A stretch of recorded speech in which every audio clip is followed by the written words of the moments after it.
Virgin Mountain Man paid for one bride, but identical twins refused to be separated. A lonely mountain man scrapes together his life savings for a wife. But when the carriage door swings open, two identical sisters step out, both tall, strong, and visibly pregnant. And then comes the shock. We're a pair, we don't separate.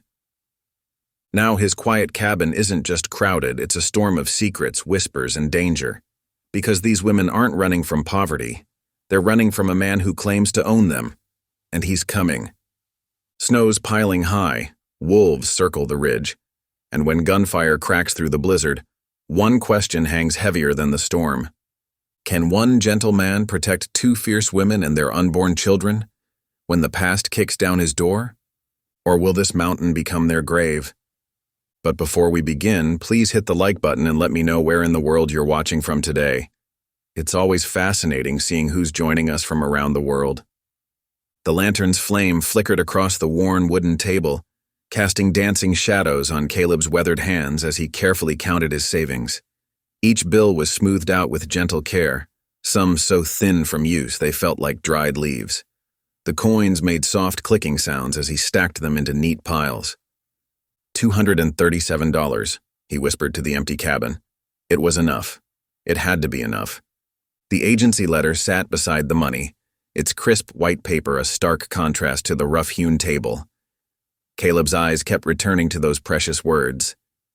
Bride arriving in 3 weeks. His heart quickened every time he read them. The cabin around him was a testament to years of solitary living. Hand-sewn curtains made from feed sacks he'd carefully washed and stitched hung at the windows. His father's old tools, an axe, saw, and hammer, leaned against the wall near the door, their handles smooth from decades of use. A few copper pots hung above the hearth where a small fire crackled, barely keeping the autumn chill at bay. Caleb caught his reflection in the window glass, lean face, gentle brown eyes that tended to look down more than meet others' gazes, and dark hair that could use a proper trim. At 32, he wasn't old, but loneliness had left its mark in the quiet way he moved, the careful way he spoke on those rare occasions when he had someone to talk to. The next morning, he hitched his mule to the wagon for the monthly trip into town. The rutted dirt road wound through golden aspen groves, their leaves already turning. The trip took 3 hours, and he spent it rehearsing what he'd say to Mr. Hollis at the general store. Millbrook wasn't much of a town, just a dozen buildings strung along one dusty street, but it felt overwhelming after weeks alone in his cabin.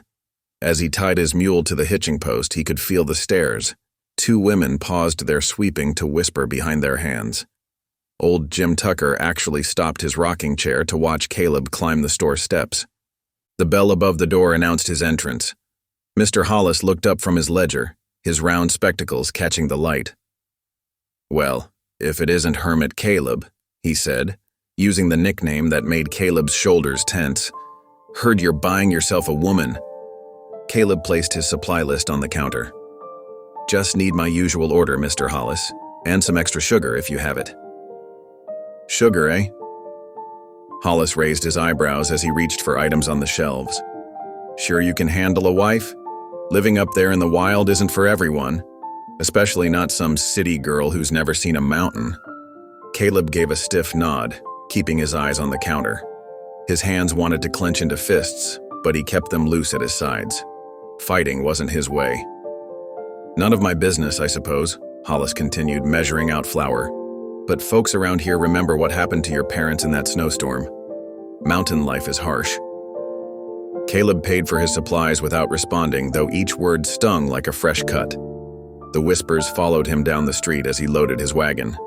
On the journey home, he spotted fresh wolf tracks and a patch of mud near the creek. The prints were deep, clear, made by a big male. This high in the mountains, early tracks meant an early winter. Caleb studied the darkening sky, mentally counting his stored firewood, preserved meat, and root vegetables.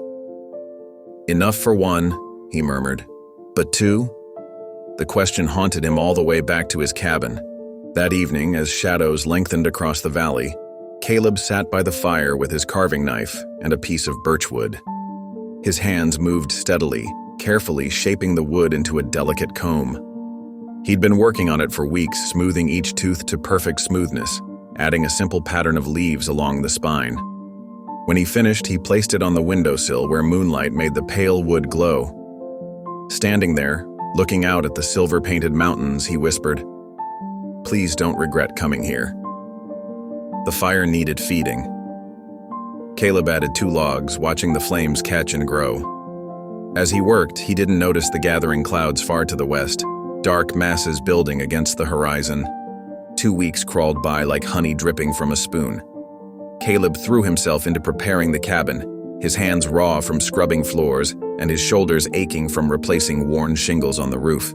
Every shelf groaned with preserved fruits and dried meat, enough to see 2 people through the harshest winter. Now he stood at Millbrook's muddy crossroads, tugging at the collar of his best shirt, a faded blue cotton thing that had seen better days. The carved comb sat heavy in his pocket, smoothed by his nervous fingers. Around him, ranchers towered like mountain pines, their shoulders broad from working cattle, while Caleb's wiry frame seemed to shrink beneath their curious stares. The wind whipped down from the peaks, carrying the sharp, clean scent of snow. Caleb inhaled deeply, recognizing the warning in that smell. Winter was coming early, just as the wolf tracks had promised. He shifted from foot to foot, boots squelching in the mud, and tried to ignore the whispers. "Heard he paid extra for a strong one," muttered Mrs. Peterson to her friend. "Better than getting another delicate thing like poor Sarah Mills. Didn't last 2 months up there before the consumption took her," came the reply. The distant rumble of wheels drew everyone's attention. The stagecoach appeared through the morning mist, 4 horses pulling it through the rutted street. Caleb's heart hammered against his ribs as the vehicle drew closer, its yellow paint bright despite the road dust. The coach squealed to a stop. Caleb stepped forward, the carved comb clutched like a lifeline in his pocket. The door swung open, his mouth went dry. 2 women emerged, one after the other, like mirror images stepping out of a looking glass. They were tall, taller than most of the men gathered around, with strong, graceful bodies that spoke of hard work rather than corseted refinement. Their matching blue dresses strained around heavily pregnant bellies, and identical leather cases swung from their capable hands. Their faces could have been carved from marble, high cheekbones, strong jaws, and eyes the color of storm clouds. Long golden braids swung in unison as they surveyed the crowd. Everything about them radiated quiet strength and unshakable dignity, despite the obvious state they were in. "I only ordered," Caleb's voice came out as a croak. The slightly taller twin, though the difference was minute, stepped forward. "We're a pair," she said, her voice low and firm. "We don't separate. If you want one of us, you take both." Behind him, Tommy Jenkins let out a snicker that was quickly silenced by his mother's sharp hand across the back of his head. The sheriff, leaning against the telegraph office post, raised a single eyebrow, but said nothing. Heat crept up Caleb's neck, spreading across his face like wildfire. He could feel every eye in town boring into him, waiting to see what the hermit would do with 2 pregnant brides instead of 1.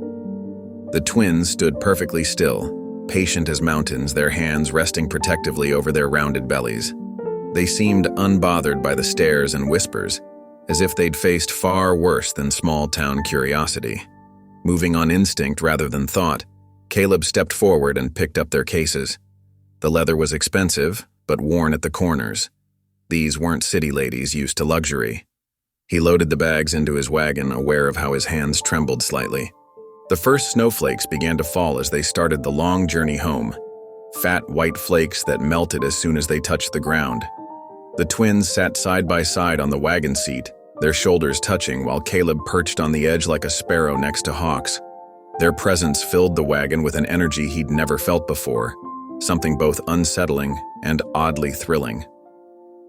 As he guided the mule along the mountain road, Caleb stole glances at his unexpected brides. His heart pounded against his ribs, and he realized with surprise that it wasn't just fear making it race. There was something else, something that sparked like steel striking flint when he caught their quick, assessing looks and the way they held themselves, proud but alert, like warriors scanning for danger.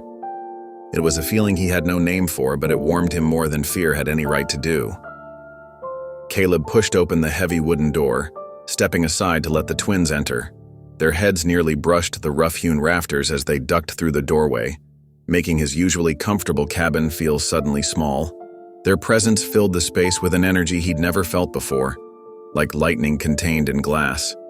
It's not much," he mumbled, watching them take in the humble furnishings, the narrow bed with its patchwork quilt, the scarred table he'd made himself, the iron stove that served as both cook space and heater. Didn't expect guests? Annabeth moved through the cabin like a hawk surveying new hunting grounds. Her sharp eyes missed nothing: the rifle mounted above the door, the stack of firewood by the hearth, the single chair at the table. Her boot heels clicked against the wooden floors with military precision. Clara's approach was gentler. She trailed her fingers along the table's edge, appreciating the smooth finish of well-worked wood. When she reached the windowsill, her face softened at the sight of the carved comb lying there. She picked it up, running her thumb over the simple pattern of pine branches Caleb had spent weeks perfecting. "This is lovely," she said, her voice warm as summer rain. "Did you make it?" Caleb nodded, heat rising to his cheeks. He busied himself with the stove, adding wood and stirring the pot of venison stew he'd prepared that morning. The familiar motions helped steady his trembling hands. Soon the cabin filled with the rich aroma of meat and herbs. Caleb set out his only 3 bowls, one cracked but still serviceable, and broke the golden cornbread into generous portions. They gathered around the table, the twins sharing the chair while Caleb perched on an overturned crate. The silence stretched like taffy, broken only by the clink of spoons against bowls. Clara was the first to speak. Her, "Thank you, this is wonderful," genuine enough to bring a shy smile to Caleb's face. Beside her, Annabeth ate with the controlled movements of a soldier at mess, her spoon cutting through the stew in precise squares. Caleb gathered his courage, the question burning in his throat. "Why?" He started, then swallowed hard. "Why wouldn't you separate? The agency only arranged for one bride." Annabeth's spoon stopped halfway to her mouth. "We've always been together," she said, her tone leaving no room for argument. "That won't change now." She returned to her meal, clearly considering the matter closed. A horse whinnied in the distance, probably his old mare in the barn, and Annabeth's head snapped toward the window, her body tensing like a drawn bowstring. Clara's hand flew to her throat, fingers closing around a small silver locket Caleb hadn't noticed before. She tucked it quickly back into her dress when she caught him looking. As the meal ended, Caleb rolled out his bedding near the fireplace. "You can take the bed," he offered, gesturing to the narrow frame that suddenly seemed impossibly small for 2 grown women, let alone 2 in their condition. "We'll manage," Annabeth said firmly, helping Clara to her feet. Their movements were synchronized, practiced, as if they'd spent years accommodating each other's space. The lantern burned low, casting long shadows on the walls. Caleb lay on his bedroll, unable to sleep despite the day's exhaustion. Across the room, the twins whispered in voices barely louder than the crackling fire. "Safe here." Clara's voice drifted over. "Silas won't." Annabeth's response was fiercer. "Babies." Their hands rested on their swollen bellies, a gesture that seemed both protective and worried.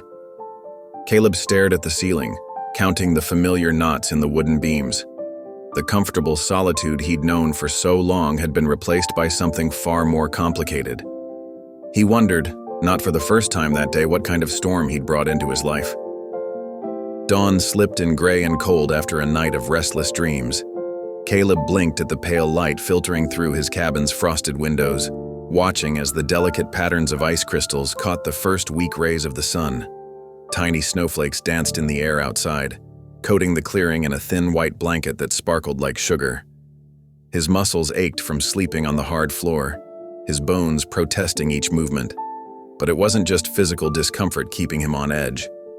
The twins' whispered conversations had haunted his dreams all night, their soft words slipping into his subconscious like ghosts. He pulled on his heavy coat and boots, desperate for the simple comfort of his morning routine. The worn leather of his boots felt reassuringly familiar against his feet as he laced them tight. The wooden door creaked as he stepped outside, axe in hand.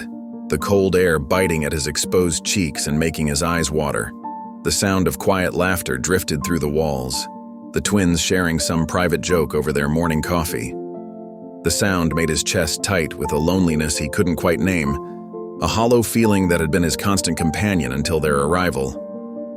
Caleb positioned a log on the chopping block, its rough bark catching on his calloused hands. The rhythmic thunk of the axe usually cleared his mind, but today each swing only emphasized the strangeness of his situation. The blade bit into the wood with satisfying precision, sending splinters flying into the crisp morning air. Inside, he could hear Clara's gentle voice and Annabeth's deeper tones weaving together like a familiar song, rising and falling in perfect harmony. They moved around each other with the ease of long practice, sharing cups and passing the coffee pot without needing to speak. Two parts of a whole he couldn't quite understand. When he finally carried an armload of split wood inside, warmth from the stove had made the cabin cozy, filling the small space with the rich scent of pine and coffee. Clara sat at the table, both hands wrapped around a steaming cup, her cheeks flushed pink from the heat. Her eyes lifted to meet his briefly, before darting away, shy as a fawn. Annabeth stood at the window, scanning the tree line, her stance rigid and alert like a sentinel on duty. Caleb stacked the wood carefully in the box beside the stove, trying to find words to break the silence that hung between them like a heavy curtain. Was your journey comfortable? He asked, wincing at how awkward it sounded in the quiet room. Clara's face softened, tiny smile lines appearing at the corners of her eyes. The roads were long, she said, her fingers tightening around her cup until her knuckles whitened. Too many eyes in every town we passed, people asking questions we couldn't answer. She seemed about to say more, her lips parting with unspoken words, but Annabeth turned from the window and fixed her with a look sharp enough to cut steel. Clara's mouth snapped shut, the words dying on her lips. The silence that followed felt heavy as storm clouds pressing down on the three of them with an almost physical weight. Caleb mumbled something about fetching water and escaped outside with his bucket, grateful for the excuse to leave the tension behind. The well wasn't far, just past the wood pile, but the short walk gave him time to breathe, to clear his head in the crisp mountain air. He was filling the second bucket, the rope rough against his palms, when something caught his eye. Hoofprints in the fresh snow near the tree line. They weren't there earlier. They were deep, the kind made by heavy horses ridden hard, cutting dark gouges into the pristine white. His heart jumped into his throat, hammering against his ribs. These weren't the delicate marks left by deer or his old mare. Someone had been watching. Back inside, he tried to keep his voice steady, though fear made his words come faster than he intended. Did either of you notice any riders passing by? There are fresh tracks by the eastern tree line. Just deer tracks, Annabeth answered before he'd even finished speaking, her words clipped and final. Her eyes flashed a clear warning, daring him to argue, to challenge her version of the truth. Clara's face had gone pale as the snow outside, her hands pressed protectively against her rounded belly, fingers splayed wide as if to shield the life growing within. The day passed in a fog of unasked questions. Caleb kept himself busy with small repairs around the cabin, hammering loose boards and checking the windows for drafts, trying not to stare at the twins as they moved through their own quiet routines. They seemed to speak without words, communicating through glances and subtle gestures he couldn't decode. As evening settled in, he sat by the fire mending a wobbly chair leg, the familiar work helping to settle his nerves as the firelight cast dancing shadows across the floor. A soft scratching sound drew his attention from across the room. Clara sat in the corner, perched on a stool with a small notebook balanced on her knee. Her pencil moved with quick, sure strokes across the paper, her brow furrowed in concentration. Despite himself, Caleb found his eyes drawn to her work, a detailed sketch of a sprawling ranch house surrounded by tall trees. The drawing showed love in every careful line, a place once called home, perhaps. In one corner, she had carefully written the initials SC in flowing script that spoke of memory and longing. Before he could look away, Annabeth appeared like a shadow behind her sister, silent as a mountain cat. She snapped the notebook shut with a sharp crack that made Clara jump and look up with startled eyes. "We don't talk about the past," Annabeth said, her voice hard as mountain granite, each word carefully measured. The look she gave Caleb left no room for questions, her eyes cold and unyielding as winter ice. He bent back to his work, focusing intently on the chair in his hands, but his fingers shook as he hammered the peg into place. The sharp sound of metal striking wood echoed in the quiet cabin. Something dangerous had followed these women up his mountain, something that left them jumping at shadows and speaking in half-truths. Whatever it was only a matter of time before it found his door. And when it did, Caleb wasn't sure he would be ready.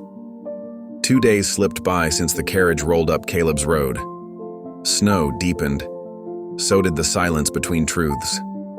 The winter air bit sharp and clean against Caleb's face as he worked the fence line, hammering loose posts back into frozen ground. Every few minutes, his eyes drifted to the porch where Annabeth sat like a statue, methodically drawing a whetstone along the blade of a hunting knife. The sound of metal against stone rang out in steady strokes.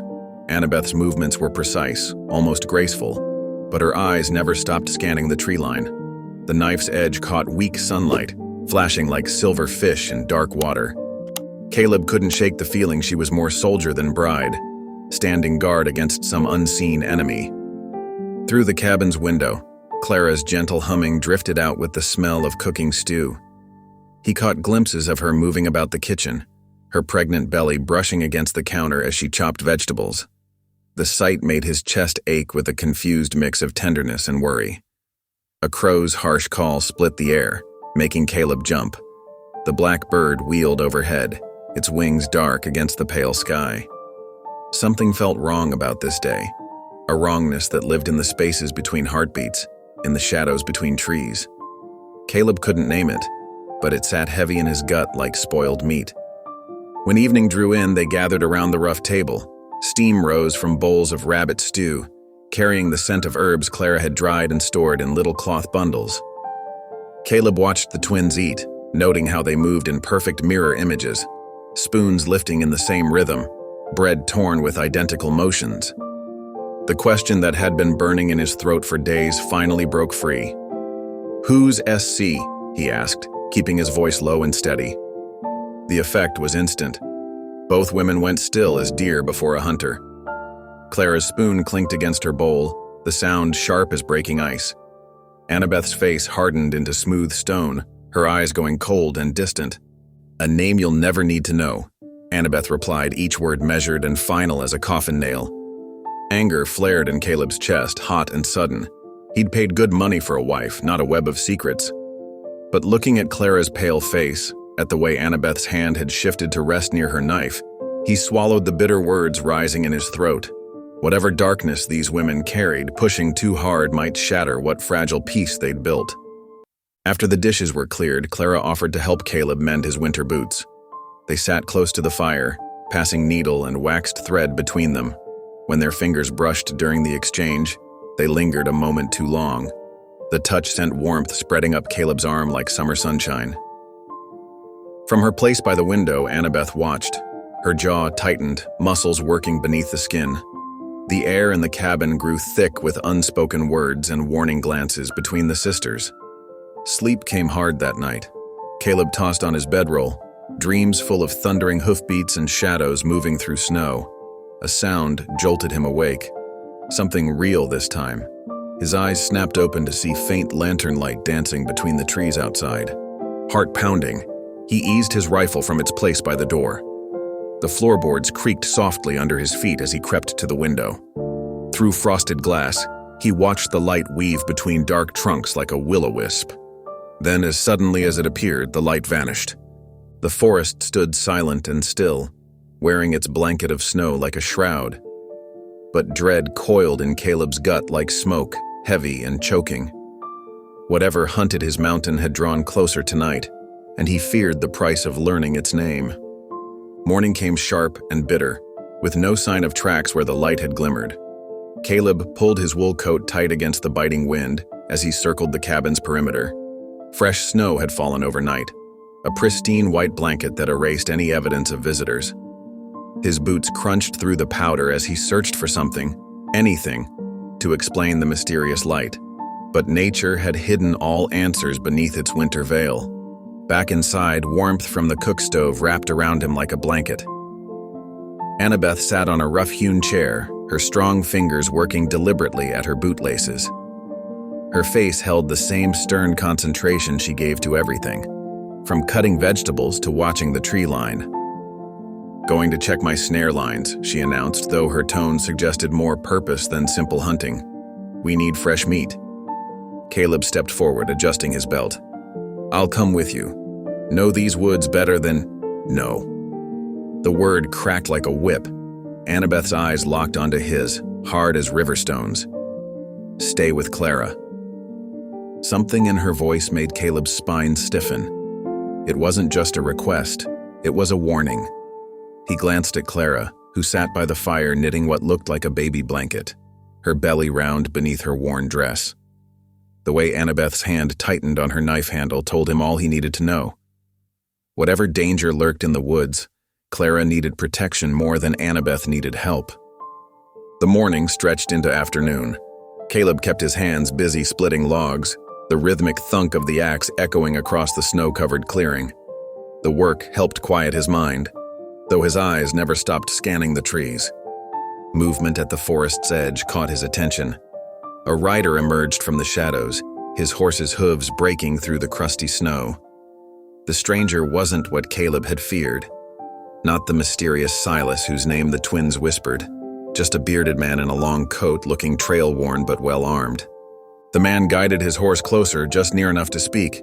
His eyes roamed over the cabin with too much interest, taking in every detail from the smoke curling from the chimney to the fresh split wood stacked against the wall. "Afternoon," the stranger called, touching the brim of his hat in a gesture that seemed more mockery than courtesy. "Heard tell you took in 2 women. Tall ones, heavy with child." His mouth curved into a knowing smile. "Quite the sight, I imagine." Caleb's grip tightened on the axe handle. Sweat froze on the back of his neck despite the cold. "They're not your concern." The stranger's smirk widened, showing teeth yellowed by tobacco. He wheeled his horse around with deliberate slowness, taking his time as if committing every detail of the path to memory.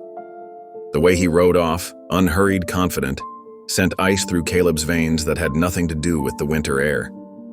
When Annabeth returned, she carried 3 rabbits tied to her belt. Her cheeks were wind-burned, but her eyes were sharp as she listened to Caleb describe the visitor. At the description of the bearded man, her face hardened. "He's one of Silas's men," she said, the words falling between them like stones into deep water. The name, Silas, hit Caleb's chest like a physical blow, confirming his worst fears about the twins' mysterious past. They waited until full dark before Annabeth moved into action. She pulled a heavy wooden beam from beside the woodpile and nailed it across the door with quick, sure strokes. The pounding echoed through the cabin like a drum of war. "Take your rifle," she ordered Caleb, checking her own weapon with practiced hands. "Watch the window. If anyone comes—" She met his eyes, her gaze unflinching. "You don't hesitate." Caleb nodded, feeling the weight of the rifle in his hands. His heart hammered against his ribs, but not just from fear. Something else swelled in his chest. The heavy responsibility of protecting these women who had stumbled into his life. His finger rested beside the trigger, and for the first time since they arrived, he truly considered whether he could take a life to keep them safe. As night settled thick around the cabin, Caleb watched shadows move between the trees and wondered what morning would bring. 3 tense nights crawled by with no more visitors, but the cabin felt smaller with secrets pressing in. Outside, snow piled waist-high against the rough-hewn logs, turning Caleb's world white and silent. The howls of hungry wolves echoed through the valley, their mournful songs a reminder of the wild isolation that had once been his only companion. Inside, the air crackled with unspoken tensions. Every small decision became a battlefield between the twins, their different natures more apparent with each passing hour. They argued about the stack of firewood, Annabeth insisting on keeping it all indoors despite the space it took, Clara suggesting they leave some on the covered porch. They bickered over food portions, with Annabeth demanding larger shares for their unborn babies while Clara tried to ensure everyone got equal amounts. Even Caleb's sleeping arrangements sparked debate. "He can't stay on the floor forever," Clara said one morning, her gentle voice barely carrying over the crackling fire. "It's his home." "And where would you have him sleep?" Annabeth's words cut like ice. "The bed's barely big enough for us." After each argument, Clara would find Caleb, her eyes soft with regret. "I'm sorry," she'd whisper, touching his arm. "We're not usually like this. It's just, everything's different now." But Annabeth remained hard and distant like a knife left out in the frost. She watched every movement, every interaction, her shoulders never relaxing from their rigid set. One afternoon, Caleb decided to teach Clara how to mend his broken snare lines. They sat at the rough table, heads bent close together over the twisted wire. His calloused fingers guided hers through the intricate knots, and her quick mind grasped the technique easily. "Like this?" Clara asked, successfully completing a repair. When Caleb nodded, her laugh rang out pure and sweet, filling the cabin with unexpected warmth. He found himself chuckling too, caught up in her simple joy. The moment shattered when Annabeth strode in from checking the perimeter. Her eyes narrowed at their proximity, at the way Clara's shoulder brushed against Caleb's arm. The temperature in the room seemed to drop several degrees. Later that evening, as the fire cast dancing shadows on the walls, Clara settled beside Caleb on the floor. The flames painted her face in soft gold as she leaned closer, her voice barely above a whisper. "You're kind," she murmured, her eyes reflecting the firelight. "Kinder than any man I've known." The words struck Caleb like a physical blow. Heat rushed through his body, not just from their closeness, but from the weight of everything unspoken between them. Guilt and desire warred in his chest as he remembered Annabeth's watchful gaze, the mysterious Silas and all the secrets still lurking in the shadows. He pulled away carefully, trying not to let his reluctance show. "Need to chop more wood," he mumbled, though the wood pile stood tall against the wall. He grabbed his coat and fled into the bitter night air. Annabeth followed him out. In the darkness, her tall figure seemed to merge with the shadows between the trees. "Hurt her," she said quietly, each word precise as a knife blade, "and you'll answer to me." Anger flared in Caleb's chest, at her assumptions, at the threats, at this whole impossible situation. His jaw clenched, but he swallowed the harsh words rising in his throat. Fighting wouldn't help anyone survive the winter. That night, lying on his bedroll near the dying fire, Caleb stared at the rough-hewn rafters above. The wind howled outside, rattling the shutters and driving snow against the windows. Though everyone pretended to sleep, the cabin hummed with wakefulness. Through the darkness, he heard Annabeth's fierce whisper to her sister, "We can't trust him. Not yet." Clara's response was too soft to make out, but Annabeth's words hung in the air like frost. Caleb kept his breathing steady, though doubt pressed heavy on his chest, heavier than the storm that battered the roof above their heads. The sky turned black by midday, spitting sleet that hardened into icy spears. Caleb knew what that meant, a whiteout before nightfall. His muscles burned as he hauled armload after armload of firewood from the stockpile behind the cabin. Every trip felt like wading through thick molasses as the wind tried to knock him off his feet, the bitter cold biting through his worn gloves and making his fingers numb with each passing minute. "We need it all inside," he shouted over the rising storm, his voice barely audible above the howling wind. "Every last stick. Won't survive without it." Annabeth appeared beside him without a word, her tall frame casting a shadow over the woodpile. Caleb's jaw dropped as she hoisted logs twice the size of what he could manage, balancing them against her shoulder like they weighed nothing.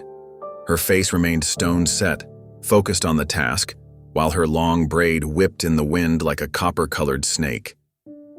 Tiny ice crystals clung to her eyelashes, but she blinked them away without complaint, her breath forming thick clouds in the freezing air. Inside, Clara moved more slowly than usual, gathering every blanket and piece of clothing they owned into a pile near the fireplace. Her face twisted occasionally with sharp pangs that made her pause and press a hand to her swollen belly, her knuckles white with tension. Beads of sweat formed on her forehead despite the biting cold. When Caleb noticed, the axe nearly slipped from his frozen fingers, clattering against the floor. "Clara?" His voice cracked with sudden fear. "Is it?" "Not yet," she assured him, though her smile was tight with discomfort, her normally soft eyes clouded with pain. "But soon, very soon, the baby knows a storm's coming." They worked faster after that, racing against both storm and time.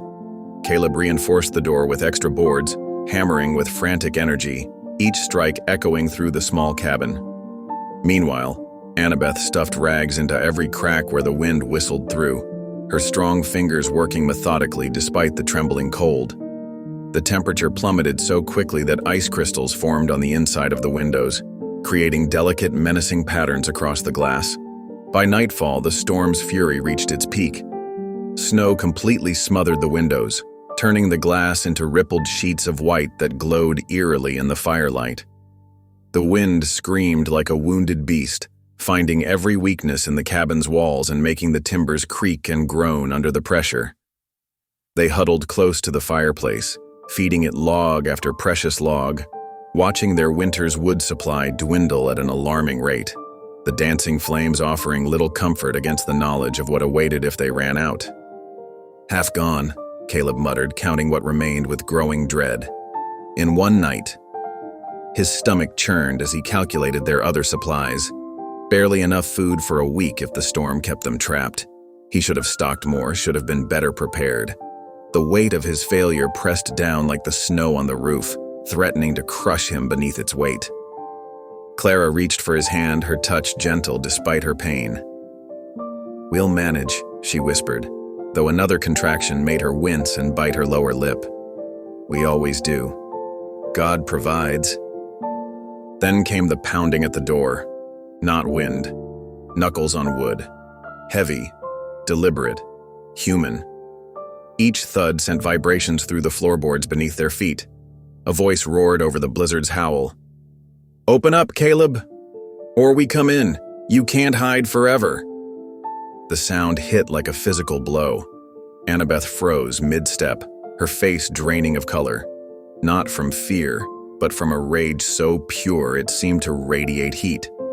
Her hands clenched into fists at her sides, knuckles white, tendons standing out like cords beneath her skin.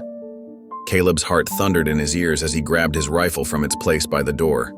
The familiar weight of the weapon steadied his shaking hands, though his mouth went dry as dust.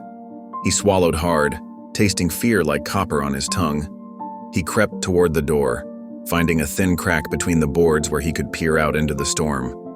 3 riders sat atop their horses, dark shapes against the swirling white, like demons manifested from the blizzard itself. Their rifles glinted dully in what little light remained, and their faces were hidden by heavy scarves wrapped against the cold, making them seem faceless, inhuman. Annabeth stepped up beside him, the floorboards creaking under her weight. The sound of her revolver being loaded seemed unnaturally loud in the confined space, each click of the cylinder like a hammer striking stone. When she spoke, her voice was pure iron. "That's Silas's crew, and if they're here, the devil himself ain't far behind." Her eyes narrowed to slits, her jaw clenched so tight a muscle jumped in her cheek. He's come for what he thinks is his. The storm continued its assault on the cabin, making the whole structure tremble like a living thing. Each gust of wind drove more snow against the walls, piling it higher and higher, and the temperature kept dropping like a stone in a well. But now the cold wasn't their only enemy. Danger pressed in from all sides, as relentless as the winter itself, and twice as deadly. The pounding on the door rattled through Caleb's bones as the blizzard howled louder. The storm and the strangers arrived together, sealing their fate. Inside the cabin, dim firelight cast dancing shadows across the rough-hewn timber walls, making the space feel smaller and more desperate with each passing moment. Clara pressed herself against the far wall, one hand clutching her swollen belly, while the other gripped the edge of the wooden table. Her breathing came in shallow gasps. Whether from fear or early labor pains, Caleb couldn't tell. The flickering flames caught the sheen of sweat on her forehead despite the biting cold that seeped through the walls.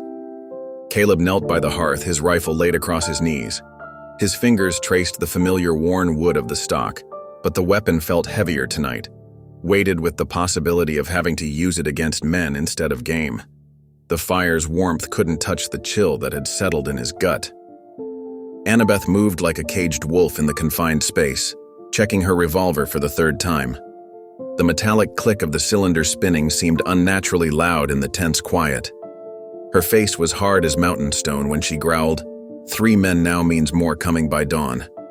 She tested each bullet with her thumb, as if counting prayers. The riders circled the cabin, their horses' hooves muffled by the deep snow. Their voices carried through the howling wind, taunting and cruel. "You can't keep what ain't yours, Caleb." One voice rose above the others, thick with malice. "Send the girls out." "What do they want?" Caleb whispered, though the growing dread in his chest suggested he already knew the answer. Annabeth's eyes flashed in the firelight as she spat out the words. "Their master, Silas Crane. He thinks we belong to him." Her voice dripped with such venom that Caleb instinctively tightened his grip on the rifle.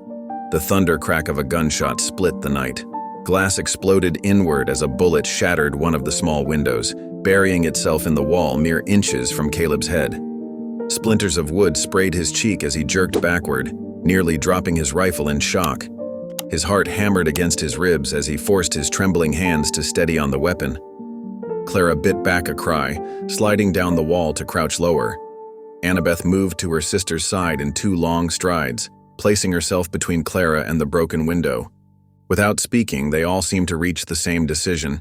Staying silent and still was their only defense. Caleb reached up slowly and snuffed out the lantern hanging above, leaving only the fire's glow. They huddled in the shadows, listening to the crunch of boots in the snow as the men circled closer. Minutes stretched like hours. The storm raged on, driving ice and snow through the broken window. The wind's moan almost, but not quite, covered the sound of whispered conferences outside, the scrape of leather on leather as weapons were drawn and readied. Time became fluid, marked only by Clara's careful breathing and the occasional snap of burning wood in the fireplace. The cold crept in steadily through the shattered window, but none of them dared move to block it. Finally, after what felt like an eternity, the voices began to fade. The sound of hoofbeats grew distant, swallowed by the howling storm. The men were retreating, for now. The blizzard that had trapped them inside would also hide their tracks, buying them precious time. In the fire's dying light, Annabeth locked eyes with Caleb. Her gaze held no gratitude, no softness, only grim certainty as she spoke the words they all knew to be true. They'll be back. With him. Caleb nodded, the movement stiff with tension. The night's events had been just a warning, a prelude to something far worse. They all knew it, could feel it in their bones as surely as they felt the bitter cold seeping through the walls. Morning clawed through the storm's wreckage, snow stacked to the windowsills, silence heavy as a coffin lid. Caleb pushed against the cabin door, muscles straining until it finally gave way with a groan. A wall of white greeted him, pristine except for the deep gouges where horses had stamped and turned in the night. The air bit at his face, sharp enough to make his eyes water. "They'll wait for clear skies," Annabeth said from behind him, her breath clouding in the frigid air. Her eyes tracked the hoofprints like a hunter reading signs, mapping the rider's movements in her mind. Inside the cabin, Clara stood at the iron stove, stirring a pot of oatmeal with slow, careful movements.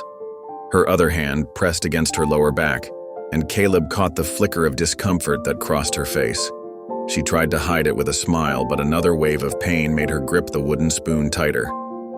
"Here, let me help with that," Caleb offered, stepping toward the stove. The words had barely left his mouth when Annabeth cut through them like a knife. "We don't need coddling," she snapped, moving between them. The morning light through the broken window cast harsh shadows across her face. Caleb felt frustration rise in his chest like steam. He planted his feet and met Annabeth's glare. "Why's Silas chasing you?" The question had burned in him since the first night, and now it burst forth, demanding answer. Annabeth's jaw clenched, but before she could refuse, Clara's soft voice filled the tense silence. "He lied." She set down the spoon, her hands trembling slightly. "Said we'd work the ranch. Then he locked us in. Wanted heirs for his name." The words landed like stones in Caleb's stomach. He'd heard of men like Silas, men who thought money could buy anything, even people. The thought of these women caged like animals made bile rise in his throat. "He won't touch you again." The promise came from somewhere deep inside him, surprising even himself with its intensity. The words felt strange on his tongue, heavy with meaning, but he knew they were true. Annabeth turned to face him fully, her eyes narrow and calculating.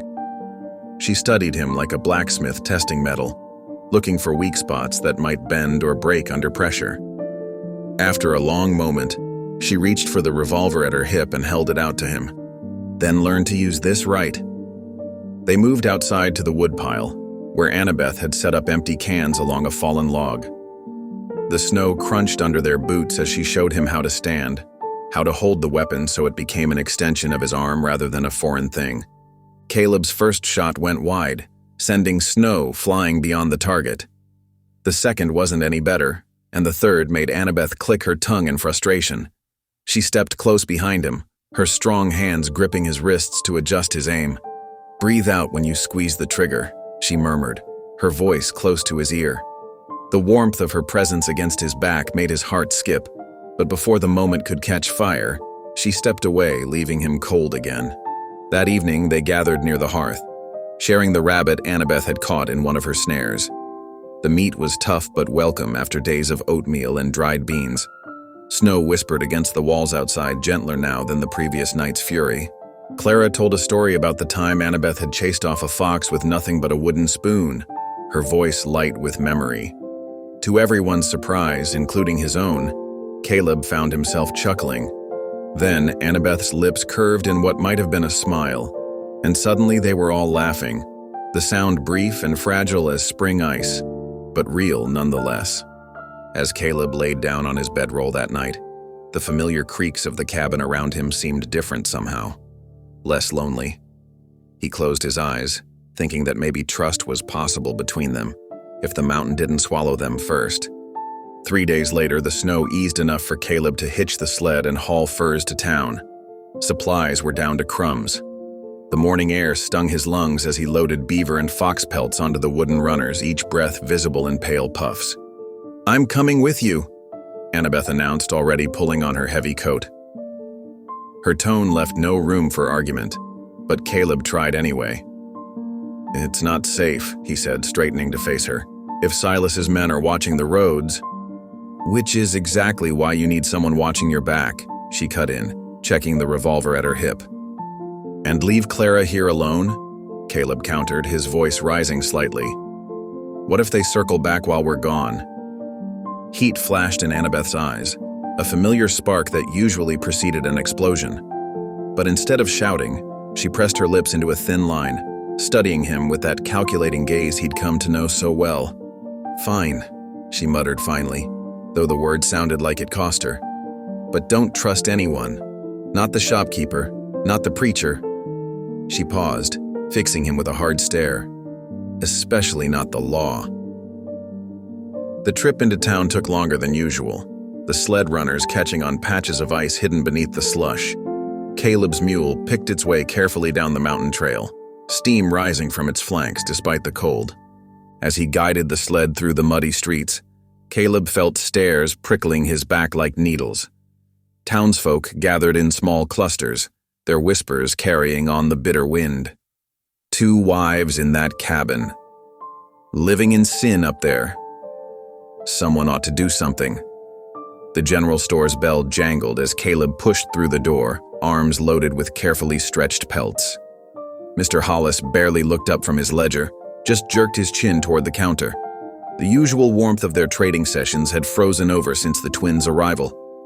Caleb was laying out the furs when heavy boots thudded on the wooden floor behind him.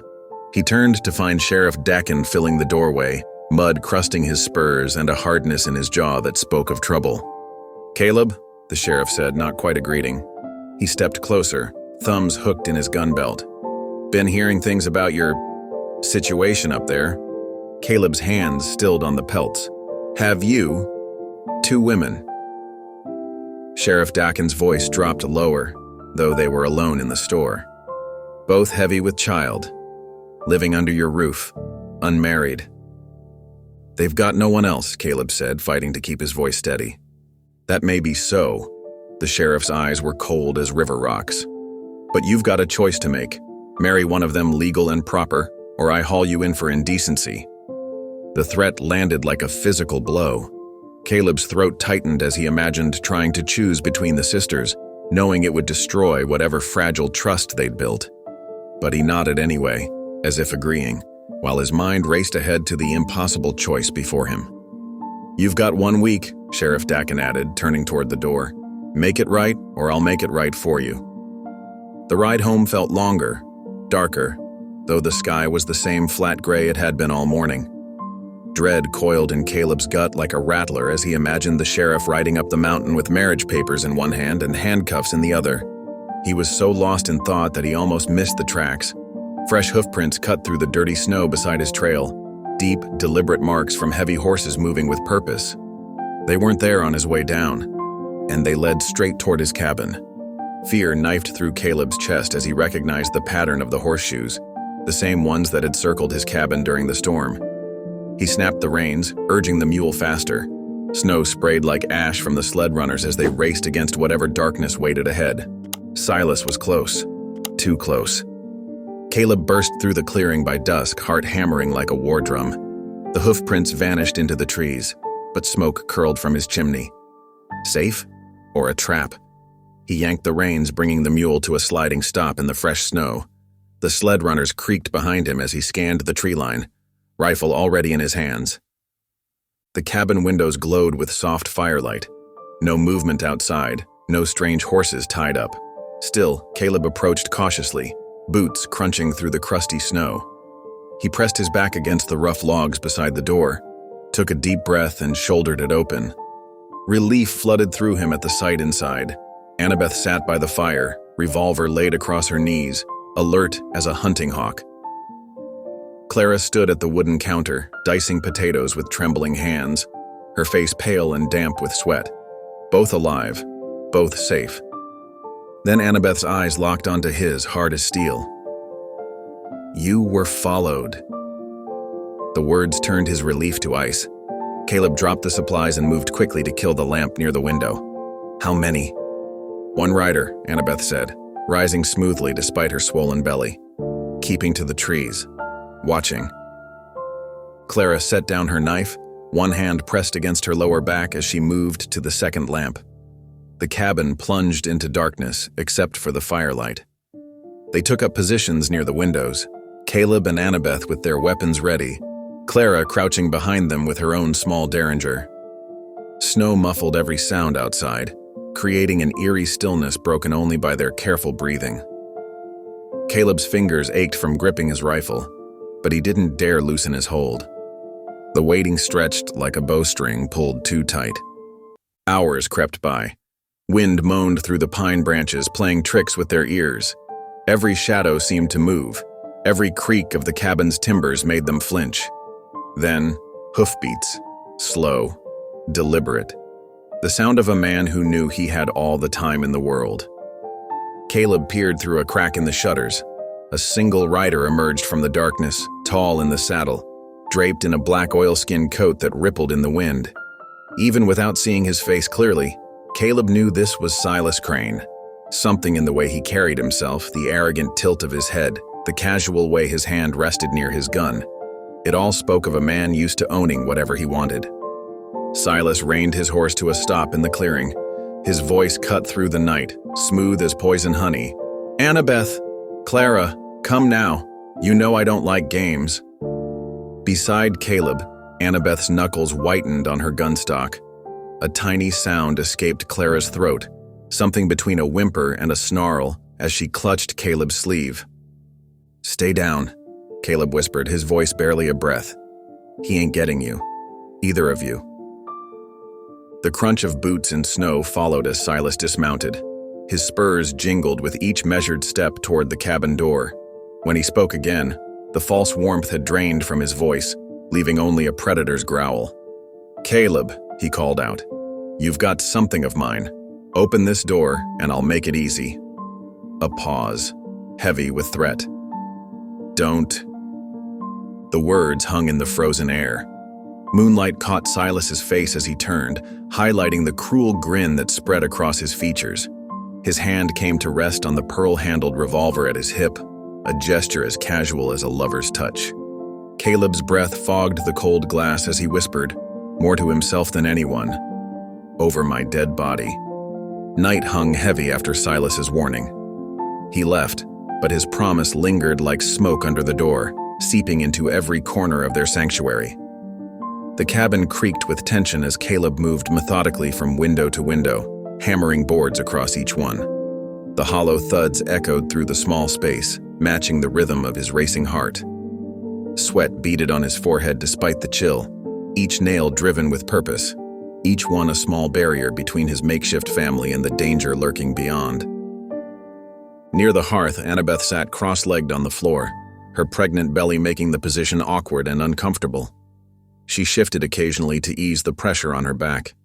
She checked their ammunition with practiced hands, counting bullets and sorting them into neat piles on a scrap of cloth. Her jaw remained tight, muscles twitching beneath the skin as she worked. The firelight caught the determined glint in her eyes and highlighted the thin scar above her right eyebrow, a reminder of past battles she'd survived. 6 shots here, 12 there, she muttered under her breath, organizing their meager defense with military precision. Clara lay on a thick wool blanket nearby, one hand moving in slow circles over her swollen middle. The blanket, patched and faded from years of use, cushioned her from the hard wooden floor.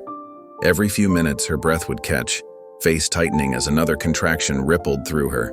Though faint, the signs were clear to anyone who looked closely enough. The babies wouldn't wait much longer. Her golden hair spread across the makeshift bed like a halo, damp tendrils clinging to her temples. Caleb paused in his work, hammer suspended mid-swing as he noticed Clara's discomfort. His heart skipped a beat as he realized what it meant. A baby, maybe 2, coming in the middle of this siege. The thought made his hands tremble as he drove another nail into the wooden planks. The nail bent slightly under his anxious strike, and he muttered a soft curse before pulling it out to try again. "He'll come at dawn," Annabeth muttered, not looking up from her task. She slid bullets into the chamber of her revolver with sharp clicks that punctuated the silence. The metal gleamed in the firelight, deadly and beautiful. He's too proud to leave what he thinks is his. That's how men like Silas operate. Can't stand losing what they never truly owned.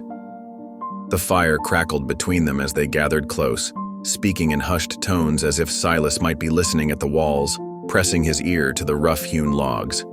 Shadows danced across their faces, making them look older, harder, carving deep lines around eyes that had seen too much in too little time. "Why didn't you go to the law?" Caleb asked, keeping his voice low enough that it barely carried across the room. He'd been wondering since the first night, but fear of the answer had held his tongue until now. He set his hammer down and rubbed his calloused palms against his worn trousers. Annabeth's laugh was bitter as winter wind, sharp enough to cut. "Silas owns the law. Sheriff's in his pocket."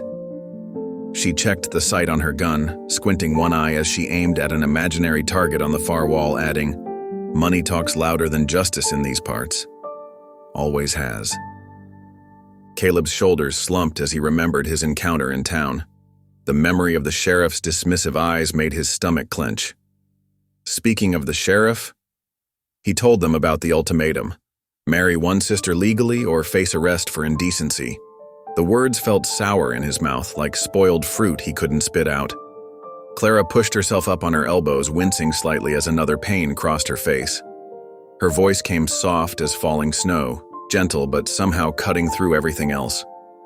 "You'd risk jail for us? For women you barely know?"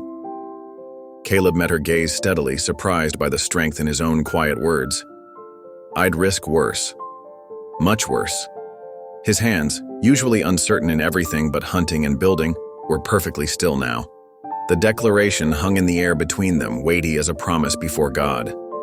Annabeth's hands stilled on her weapon as she studied him, really looked at him perhaps for the first time. Something soft flickered in her eyes. Recognition, maybe even trust. But it lasted only a moment before the familiar iron mask slammed back into place. She nodded once, a nearly imperceptible dip of her chin. The silence stretched, broken only by the pop and hiss of burning logs as sap pockets exploded in the heat. Outside, a howl split the night, long and mournful, rising to a crescendo before falling away into darkness. Everyone tensed, straining to listen. Was it wolves prowling the snowy forest? Or men signaling through the darkness? The sound raised goosebumps on Caleb's arms. Caleb's grip tightened on his rifle until his knuckles showed white against his tanned skin. The wooden stock felt smooth and warm against his palms, familiar yet somehow different now that he knew he might have to use it against a human rather than game. His eyes fixed on the dancing flames as he made a silent vow. If Silas came for these women, blood would fall before he took them. The thought should have terrified him, but instead, it settled in his chest with surprising certainty. In the shadows beyond the firelight, Annabeth moved quietly to her bedroll. With practiced stealth, she slipped a second pistol beneath her pillow, her movements precise and certain as a surgeon's.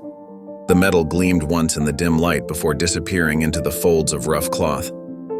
Her fingers lingered on the weapon for a moment, finding comfort in its presence.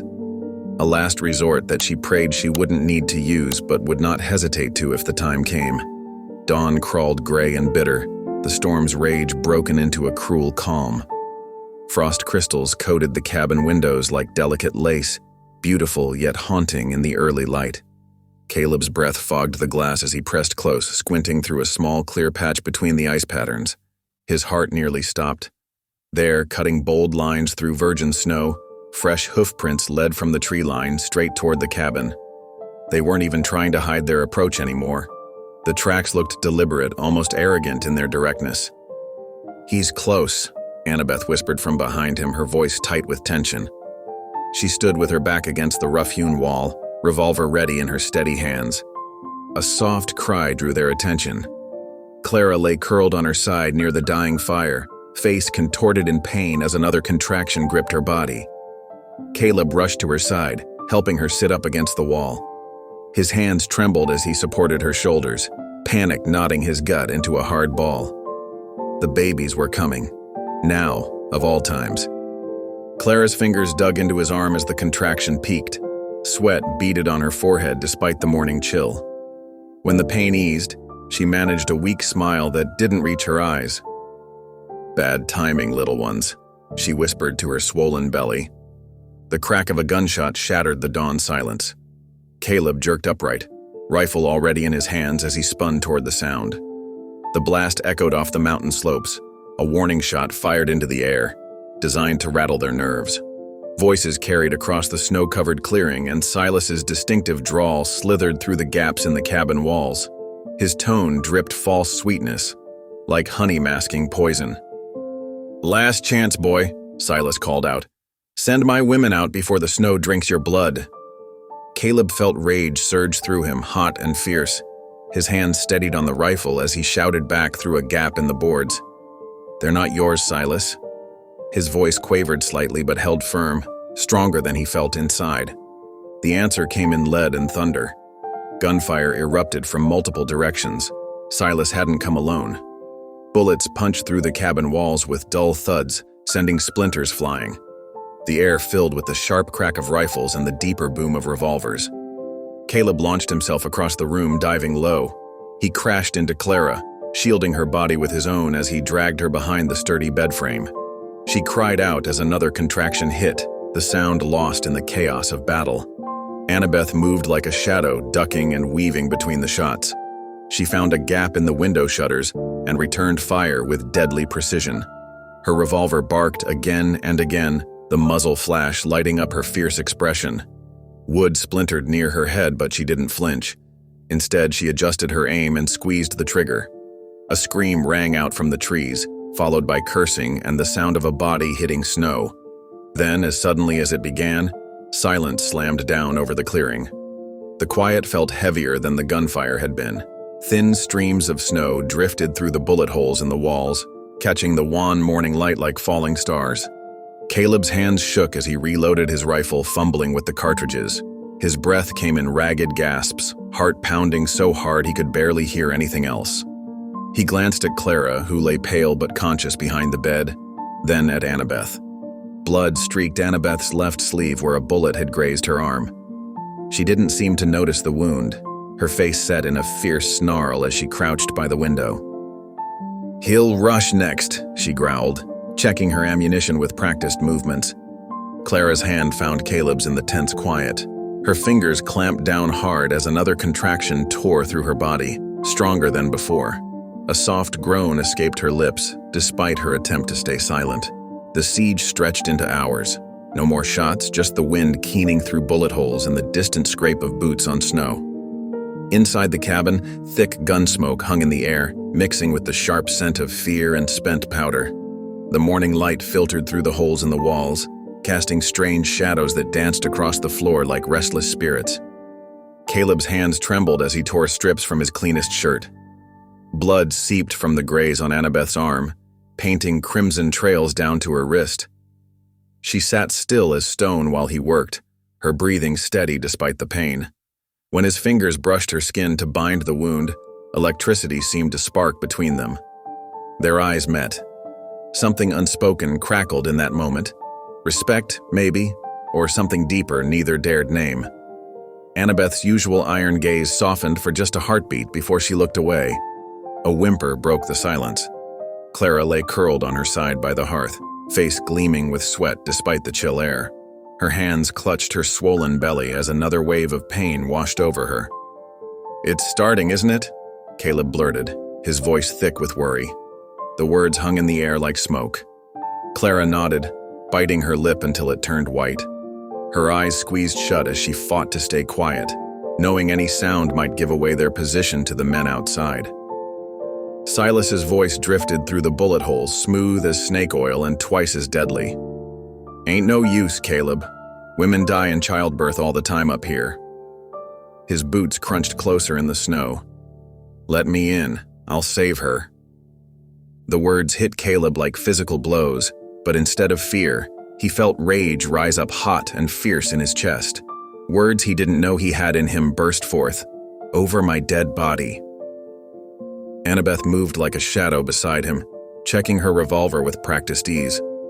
Her voice came cold and sharp as mountain ice. "That can be arranged, if you miss." Movement flashed past the corner of the cabin. A man charging through the snow, rifle raised. Time seemed to slow. Caleb's hands steadied on his weapon, remembering Annabeth's lessons. Breathe. Squeeze. Don't pull. The rifle kicked against his shoulder. The charging man dropped like a stone, red blooming across his chest. He didn't get up again. Shock rippled through Caleb's body as he realized what he'd done. His first kill. The rifle suddenly felt heavy in his hands, weighted with more than just steel and wood. But before guilt could take root, Annabeth's hand gripped his shoulder. Her touch was firm, grounding him in the moment. "Welcome to war," she said, her voice steady as steel. Chaos erupted inside the cabin as Clara's control finally broke. Her scream pierced the air, rising with the howling wind as labor took full hold. The sound tore through Caleb's heart as he scrambled to her side, torn between two urgent needs, protecting them from the men outside and helping bring new life into the world. His hands were streaked with blood now, some from the man he'd killed, some from Annabeth's wound, some from Clara as he gripped her trembling fingers. In his other hand, the rifle remained ready. The world narrowed down to these essential things: fire crackling in the hearth, fear pumping through his veins, and love, fierce and unexpected, for both women who'd turned his quiet life into this storm of bullets and birth. Through the gaps in the walls, Silas's men waited like wolves in the snow. Inside, Clara fought her own battle as nature took its unstoppable course, and Caleb knelt between these two wars, his heart pounding out a rhythm of terror and determination as everything he never knew he wanted hung in the balance. Night swallowed the world again, black as a wolf's maw. Inside, the storm had shifted, from bullets to birth. Clara lay on a nest of blankets near the hearth, her face as pale as the snow outside, her golden hair dark with sweat. Each contraction tore through her like lightning, leaving her gasping and trembling, her fingers clutching desperately at the rough wool beneath her. Annabeth knelt beside her sister, shoulders rigid with determination. Her wounded arm was forgotten as she took command of the situation, eyes sharp with focus despite the chaos. "Boil water," she barked at Caleb, "and tear more cloth, clean as you can find. We need to be ready when this baby comes." Caleb scrambled to obey, panic clawing at his chest as he fumbled with the kettle. His hands shook so badly he nearly dropped it into the flames, sending a shower of sparks dancing across the hearthstones. The weight of responsibility pressed down on him like a physical burden. Outside, hoofbeats thundered through the darkness, Silas rallying his men for what could only be a final assault. Their shouts slashed through the howling night like knives, carrying promises of violence on the winter wind. "Almost ready," one voice called, eager and dangerous. "Burn them out if we have to," another answered, the words hanging in the frozen air like a death sentence. Clara's scream drowned them all out, high and primal. Her back arched off the blankets as another contraction seized her body. Annabeth grabbed Caleb's sleeve, yanking him down beside her with surprising strength. "Focus," she commanded, her eyes locking with his. "The baby's coming now. We need you here. These men can wait." Caleb nodded, throat too tight for words. Sweat beaded on his forehead despite the chill seeping through the cabin walls. He'd helped birth calves and foals, but this was different. This was Clara, sweet, gentle Clara, who'd brought warmth to his cold cabin with her soft smile and quiet kindness, who trusted him now with her life and her child's despite everything they'd been through. "I see the head," Annabeth announced, voice steady despite the fear flickering in her eyes. Her capable hands moved with certainty as she positioned herself better. "Clara, push, now, with everything you've got." Clara bore down, tears streaming down her face, teeth clenched against the pain. Caleb held her hand, letting her crush his fingers as another contraction ripped through her body. He brushed damp strands of hair from her forehead, murmuring encouragement. Outside, the men's shouts grew closer, more urgent, the crunch of boots in snow just yards from the cabin door. "Almost there," Annabeth coached, her face tense with concentration. "One more big push. You can do this, Clara. Just one more." Clara gathered her strength, face contorted with effort, a small whimper escaping her lips before she took a deep breath. Caleb found himself whispering encouragement, words he didn't even know he had flowing from someplace deep within. "You can do this, you're so strong, almost there. I've got you, Clara. I'm right here." Suddenly, new life slipped into Caleb's waiting hands, tiny, perfect, and angry at the cold world. The baby's skin was slick and warm against his rough palms, so impossibly small and yet complete in every detail. The baby's first wail sliced through the storm like a blade of pure light, life asserting itself in the heart of death, defiant and unstoppable. But there was no time to wonder at this miracle.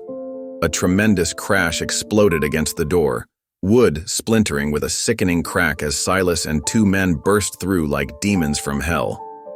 Snow swirled in around them in ghostly eddies, carrying the bitter scent of violence and vengeance.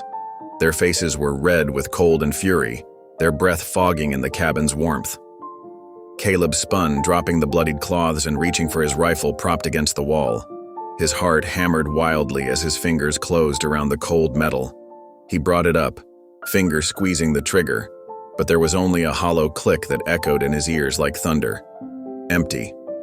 His heart stopped as Silas's grin spread wide and cruel in the firelight, his pistol aimed straight at Caleb's head, the barrel a black eye promising death. "Game's over, boy," Silas drawled, triumph dripping from every word. His teeth gleamed yellow in the firelight, his eyes cold as stone. "Time to collect what's mine." What happened next seemed to unfold in slow motion, each moment stretched thin as spun glass. Annabeth didn't hesitate, didn't even pause to think. She pulled the hidden pistol from beneath her pillow and lunged forward in one fluid motion, her face a mask of cold determination. The shot cracked like Judgment Day itself, deafening in the small cabin, and one of Silas's men dropped, clutching his chest as blood bloomed across his shirt like a terrible flower. Silas roared in rage, his face contorting into something barely human. His own gun barked fire, orange flame licking from the barrel. The shot went wild as Caleb tackled him, driven by desperate instinct and the need to protect what had become his family. They crashed together into the hearth, sending sparks exploding into the air like a shower of fallen stars, bright against the cabin's dark corners. The smell of gunpowder mixed with blood and smoke as the newborn's screams tangled with the sounds of combat. Snow battered the cabin walls like war drums while the two men grappled in the firelight, locked in a desperate dance of survival. Caleb felt strength he never knew he possessed surge through his limbs as he fought for everything that mattered. Through it all, the baby wailed, a pure sound of life refusing to be silenced by violence, a reminder of what they were fighting for in this moment of chaos and blood. The cabin roared with chaos, fire spitting sparks, smoke choking the air, Silas's roar shaking the walls.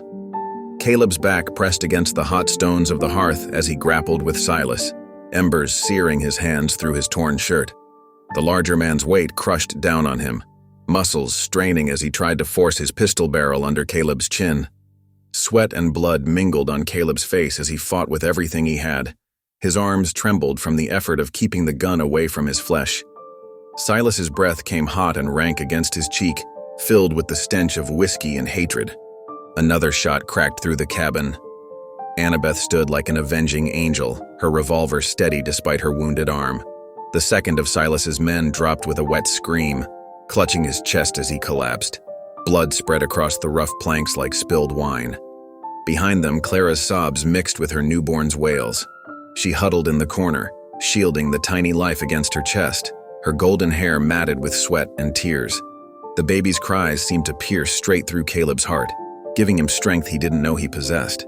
But Silas was stronger still. With a snarl of rage, he grabbed Caleb's hair and slammed his head back against the stone hearth. Once, twice. Pain exploded behind Caleb's eyes as black dots danced across his vision. The world tilted sideways, threatening to fade completely. Pure instinct saved him. His hand found the iron fire poker lying beside the hearth, fingers closing around the familiar handle.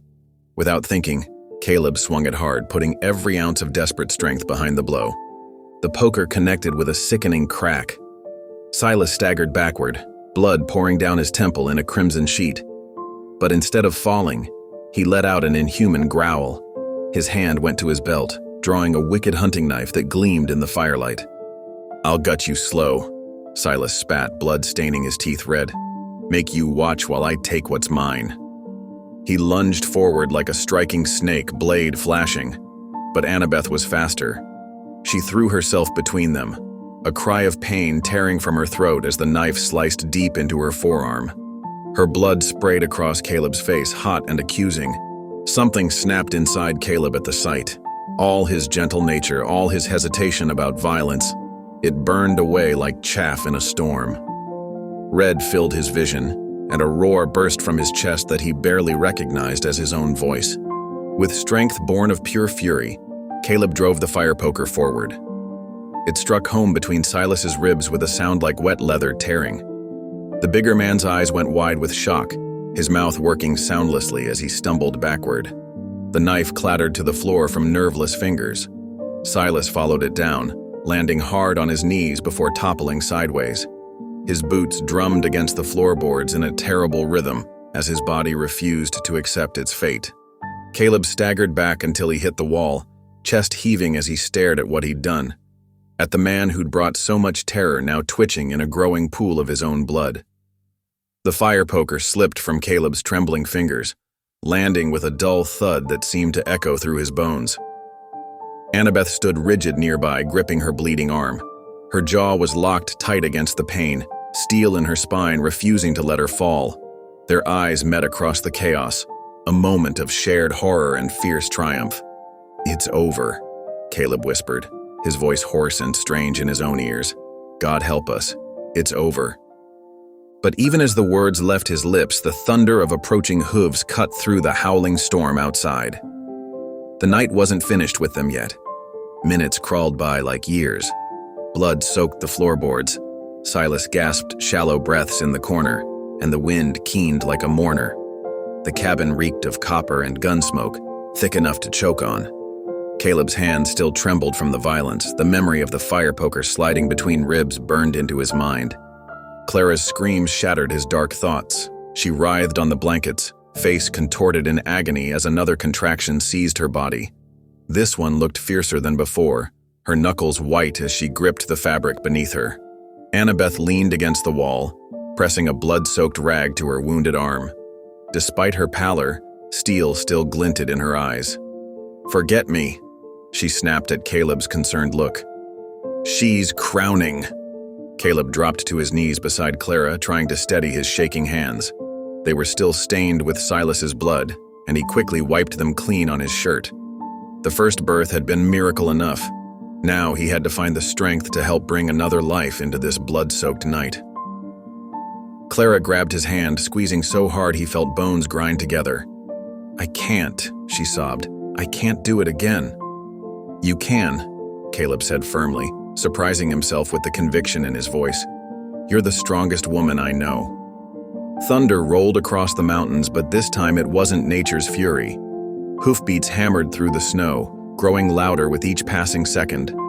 Men's voices carried through the storm, rough with panic. "Boss! Boss!" Annabeth lurched forward, grabbing Caleb's sleeve with her good hand. Blood seeped through the makeshift bandage on her other arm, but her grip was iron strong. "They don't know he's down," she whispered through clenched teeth. "Use that." Caleb nodded, understanding flooding through him. He grabbed his rifle and stepped toward the door, pausing only to look back at Clara. She met his eyes, pain and trust warring in her gaze. The first baby wailed from its nest of blankets, as if urging its sibling into the world. The storm hit Caleb like a wall of ice as he stepped outside. Snow stung his face, driven horizontal by the wind. His shirt, still steaming with Silas's blood, froze almost instantly against his skin. Through the swirling white, he could make out the shapes of mounted men at the edge of the clearing. Caleb raised his rifle high and fired into the darkness. The shot cracked like breaking ice, echoing off the mountainsides.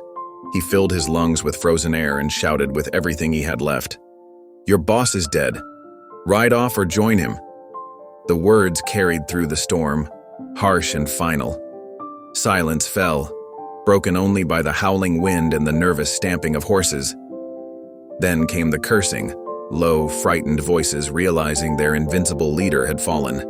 The hoofbeats started again, but this time they pounded away into the night, growing fainter until they vanished completely.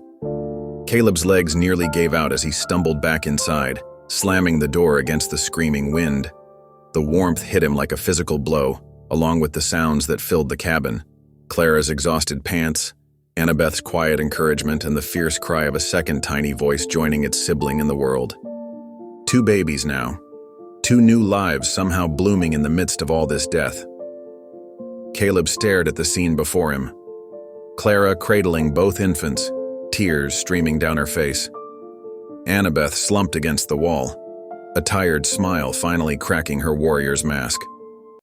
"Told you we'd live," Annabeth whispered, her voice rough with pain and something that might have been pride. The full weight of the night crashed down on Caleb then. His knees buckled, sending him to the bloody floorboards. Hot tears carved tracks through the mask of blood and soot on his face as he wept. For the lives taken, the lives saved, and the strange new family forged in violence and love. Dawn bled slow and pale over the ridge, painting the snow crimson where Silas lay cooling. The world felt brittle in the early light, like everything might shatter at a harsh word. Caleb's shovel bit into the frozen earth near the tree line, each strike sending shocks up his arms. His hands were raw from hours of digging, red and chapped from more than just the cold, the skin cracking in places where blisters had formed and burst through the night. The rhythmic scrape of metal against dirt helped quiet his racing thoughts, but couldn't silence them completely. His mind kept circling back to that moment, the fire poker, the give of flesh, the sound Silas made as he fell, the wet thud that followed him to the floor. First kill. The words felt strange in his head, like boots that didn't quite fit. Was it justice? Damnation? The morning offered no answers, just the endless task of digging. Each shovelful of earth seemed to ask the question anew, the weight of it settling in his stomach like stones. Smoke curled from the cabin's chimney, carrying the scent of coffee and pine through the crisp mountain air. Through the frost-edged window, he could see Annabeth moving about, her movements careful but determined. She'd refused help binding her wounded arm, wrapping the bandages tight with her teeth and good hand, jaw clenched against the pain. The blade had cut deep, slicing through muscle when Silas had come at her, but she hid the pain behind eyes hard as mountain stone. Every now and then she'd pause to check the windows, her body tensing like a spring, as if expecting more trouble to come riding out of the trees. Her rifle was never more than an arm's reach away. Clara's gentle humming drifted out into the morning air, a lullaby that seemed to soften even the harsh landscape around them. The sweet melody carried on the breeze, promising safety and love. She'd settled into Caleb's bed with both babies, swaddled in his old work shirts. The only clean cloth they could find after the fight had left everything splattered with blood. The newborns were tiny but strong, their skin pink and perfect, their cries healthy enough to echo off the mountain slopes. Their tiny fists waved in the air, grasping at life with determination. The sun had climbed higher, burning away the morning mist when hoofbeats approached from the valley. The sound cut through the stillness like a knife. Caleb straightened, shoulders aching from the labor, as Sheriff Dakin rode into view with 2 deputies flanking him. Their rifles lay across their saddles, ready but not yet threatening, glinting in the morning sun. The sheriff reined in his horse, its breath steaming in the cold air as it snorted and pawed at the snow-covered ground. His hard gaze took in every detail of the scene before him. The bullet holes peppering the cabin walls like dark stars. The half-dug grave where Silas's boots still poked from beneath a blood-stained blanket. Caleb himself, standing there with dried blood caking his clothes and hands black with dirt. Hell of a mess, Caleb. The sheriff's voice cut through the morning air like broken glass, each word sharp enough to draw blood. Caleb gripped the shovel tighter, his knuckles turning white beneath the grime, forcing himself to meet that steel gaze. He came for them, tried to kill us. Would have succeeded if we hadn't fought back. Sheriff Dakin spat into the snow, a splash of amber against white, his eyes flicking toward the cabin where the twins were visible through the window. Annabeth stood guard, her good arm cradling a rifle. You realize Law sees this different? His tone grew harder, edged with warning. 2 women under one roof, 2 newborns, a dead man with money and connections.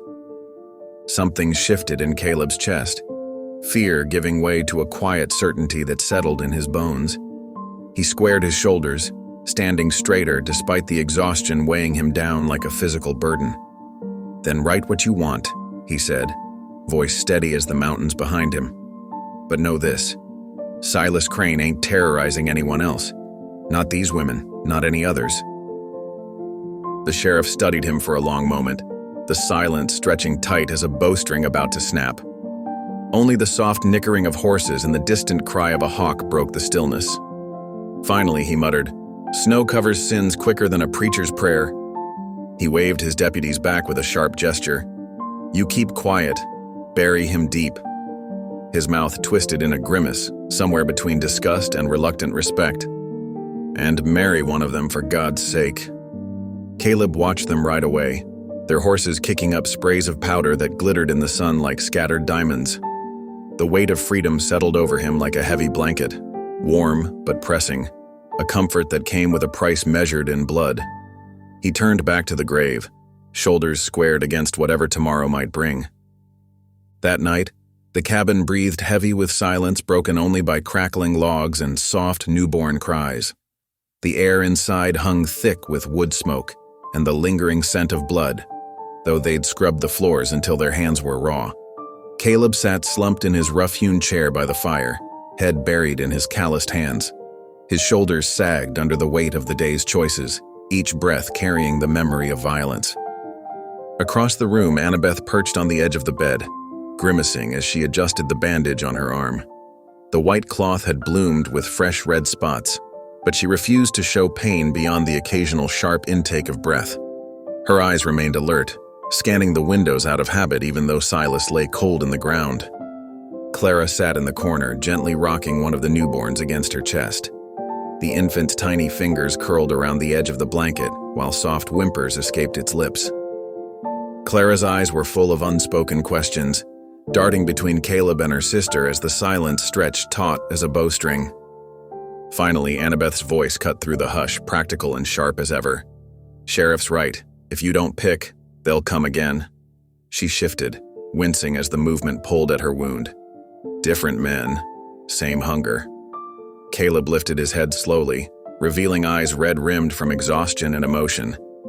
"I can't choose between you," he whispered, his voice raw like he'd been screaming, though he hadn't made a sound all evening. Annabeth's spine stiffened, her face hardening as she mistook his words for cowardice. The familiar wall of distrust started rising in her eyes, built brick by brick from years of men's broken promises. But Clara, gentle as the first spring breeze after a hard winter, murmured from her corner, "Then don't choose like they want." She adjusted the baby in her arms, her movements soft but sure. "Choose like you promised. Protect us both." The words seemed to strike something in Caleb. He pushed himself up from the chair, standing straight, despite the bone-deep weariness that had settled into his frame. His gaze moved between the two women, something new burning in his chest. Not the desperate fire of battle, but a steady flame of certainty. "I don't care what papers say," he declared, voice growing stronger with each word. "This house is yours. Both of you." He swallowed hard, then continued, "And these babies? They're mine now, too." The twins exchanged a long, loaded look across the cabin's shadowed space. In that silent communication past years of shared pain, of protecting each other, of surviving together. But now, something else bloomed in the frost of their usual defenses. Sorrow for what they'd endured, relief at finding sanctuary, and something softer that neither was ready to name. Caleb turned and walked to the door, needing a moment under the vast sky to breathe. Outside, the night air bit sharp and clean in his lungs. Stars washed the heavens in silver light, countless pinpricks of brightness scattered across the darkness like hope made visible. The mountains loomed around him, ancient and unmoved by the day's violence, silent witnesses to vows no preacher would ever bless. "We survived hell," he whispered into the cold, his breath forming clouds that drifted up toward those patient stars. "We'll build heaven here." With one last look at the star-strewn sky, Caleb turned back to the cabin where two women and two tiny lives waited by a fire that refused to die. 3 weeks passed since the night of blood and birth, each day carved from snow and sweat. The cabin stood resolute against the mountain winds, its wounds still visible in the bullet holes peppering the logs and black scorch marks near the hearth where the fight had burned hottest. Winter's grip had deepened, turning the world white and stark beyond the frosted windows. Caleb rose before dawn, his breath clouding in the bitter air as he trudged through knee-deep snow to the woodpile. The sky blazed a harsh crystalline blue that made his eyes water when he looked up. But he kept swinging the axe, each blow precise and purposeful. The steady rhythm of wood splitting became a heartbeat, stronger than the memories of violence that sometimes woke him in the night. The crunch of footsteps in snow made him pause. Annabeth approached, her tall frame wrapped in one of his old coats. Her right arm was still bound in clean bandages, but she carried herself with the same unwavering strength he'd come to admire. Without a word, she picked up the second axe, testing its weight. "Your arm." Caleb started to protest, but the look she gave him silenced the words. Inside the cabin, Clara's voice drifted out, singing soft lullabies to the twins. The babies, so tiny and fragile it still scared him sometimes, slept in a makeshift cradle near the warmth of the hearth. Their peaceful faces held all the promise of new beginnings. Caleb found himself watching Annabeth as she worked. Her movements were fluid despite the injury, each swing of the axe precise and powerful. Something stirred in his chest that went beyond simple gratitude for her help, a feeling that made his heart skip when their eyes met, one that scared him with its intensity. He quickly looked away, focusing on his own work before she could read the truth in his face.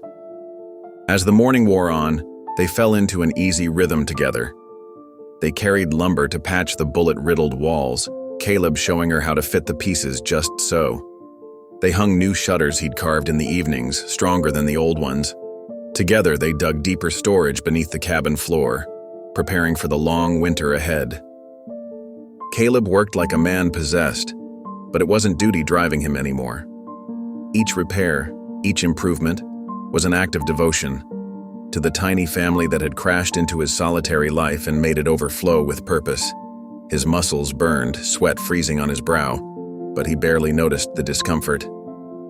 As they finished setting the last shutter, Annabeth paused. Snow had started falling again, catching in her dark hair like stars. "Thank you," she said quietly. Her usual iron tone softened at the edges. "For saving us." Caleb met her gaze, steady and sure. "You saved me first." The words hung between them like smoke, heavy and warm with meaning neither dared to fully name. Through the window, they could see Clara inside, moving about the cabin with one of the twins cradled against her shoulder. She caught sight of them and smiled, a gentle, knowing expression that suggested she understood something larger than pride or duty was growing in the spaces between them all. When night fell, they gathered inside where the fire had burned low to glowing coals.